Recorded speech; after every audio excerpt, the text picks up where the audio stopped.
Resettlement in their original places controlled the migration of people into new areas. Proper demining and mine awareness program spearheaded by the Sri Lanka Army avoided possible mine casualties.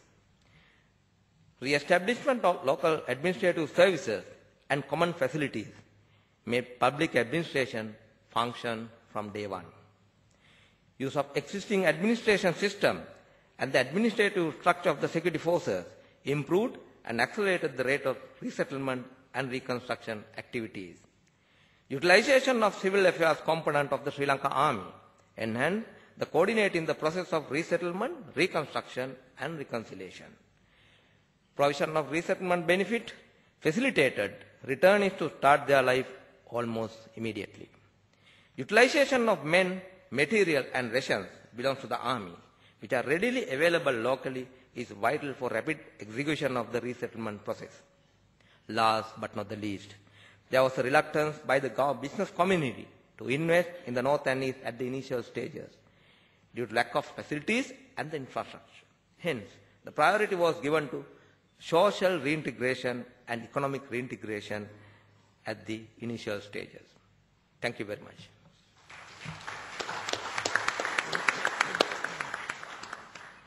Thank you, Brigadier. Our next speaker is Major General Sudhantha Ranasinghe, who will speak on rehabilitation as Commissioner General of Rehabilitation. He joined the Army as an officer cadet in August 1981 and was posted to the Corps of the Sri Lanka Engineers. He has held many key command, staff and instructor appointments, and most notably he was commanding officer of the Sri Lanka Military Academy at the Athalava, which is where we first met.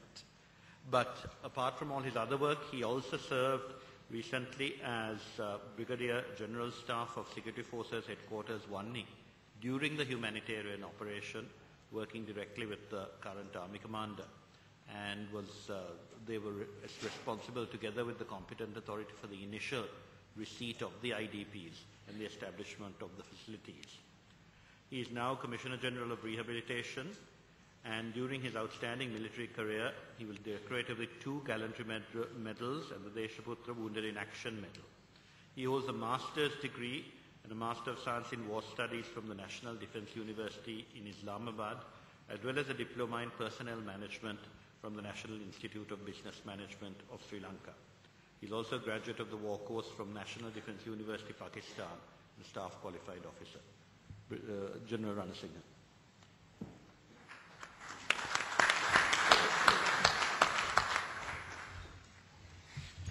Thank you, sir.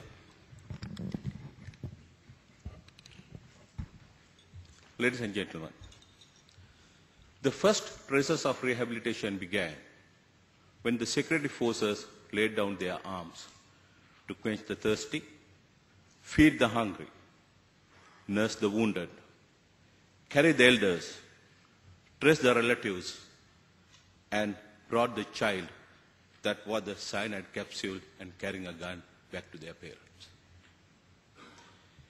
In May 2009, a large number of ex-combatants reported for rehabilitation willingly, having complete confidence in the security forces. It's no secret that by making the best use of issues on the slide, terrorist leadership took advantage to remold susceptible individuals, especially the youth, to their likings to meet their vested ends. The government of Sri Lanka made numerous attempts to talk peace with LTTE. But the LTTE leadership, who overestimated themselves, declined the generous offers made by His Excellency the President.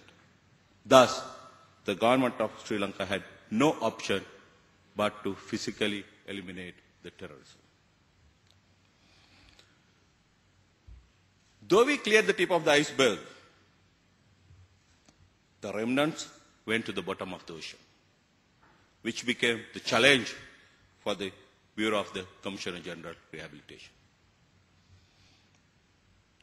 The Sri Lanka rehabilitation process for ex-combatants was specially developed and designed to suit the culture and ethics, norms and values and religious sentiments of Sri Lankan population, especially the Tamil-speaking population of North and East.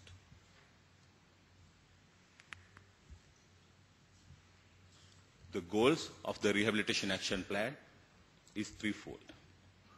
First, to safeguard the human rights of rehabilitees, victims, the community, and the state's international obligations. Two, to contribute towards sustainable peace, reconciliation, psychological and economical, and social cohesion. To increase the employability of rehabilitees and to create opportunities for economical revitalization. These goals are achieved through a set of principles. Safeguards to protect the rights and security of rehabilitees, victims, and the community.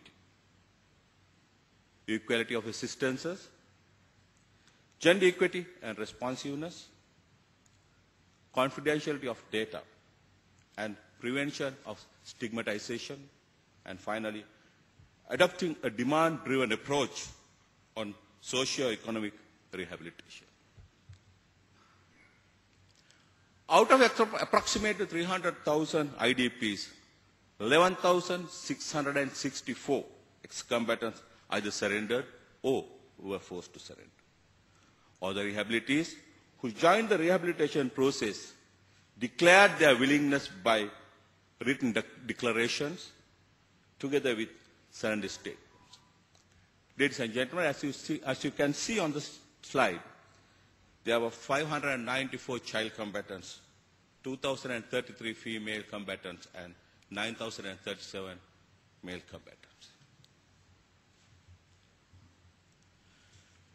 With the separation of ex-combatants from normal IDPs, they were accommodated at 24 protective accommodation and rehabilitation centers, which was commonly called as parks. Initial grouping was done the way they were collected for subsequent segregation as per their profiles. All parks were provided with making contacts with their family and friends, which was given the highest priority, security, water, sanitation, food and nutrition, health and psychosocial support, NFRIs, and most importantly, access for all UN agencies. At these centers, a comprehensive study on all ex-combatants were carried out with intelligence agencies, followed up with dynamic psychosocial and socio-economic profilings in liaison with profiling experts and professionals such as clinical psychologists, psychiatrists, medical officers, and counselors. Under these profilings, level of radicalization and talents and experiences were assessed. As per the findings of the profilings, rehabilitees were guided to undergo educational, vocational and skills development programs along with development of mental tranquility, spiritual enhancement and expansion of moral values to prepare them to rejoin the community. Ladies and gentlemen,